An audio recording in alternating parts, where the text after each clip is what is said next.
M0FXB, welcome to my channel, learning Morse code, and today we are learning numbers 6, 7, 8 and 9.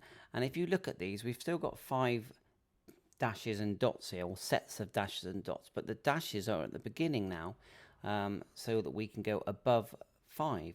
So number 6, let's listen to it. So it's da, dit, dit, dit, dit. That's 6. Let's listen to number 7.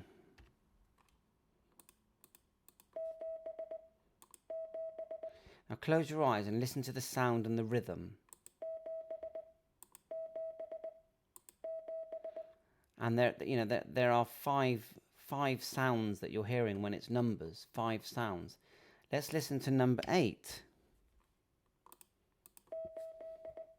Da da da did it.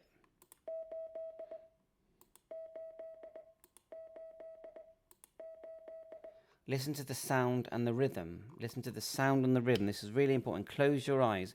Listen to the sound and the rhythm. Number 9. Let's do number 9.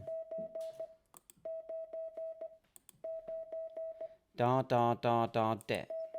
Close your eyes. Listen to the sound and the rhythm. And let's finish up with 0. 5 dashes. 5 dashes. Close your eyes, listen to the sound and the rhythm. Thanks for watching my videos. Hopefully this will help you. If it does, please like and subscribe to my channel. 7-3, all the best. Catch you on air.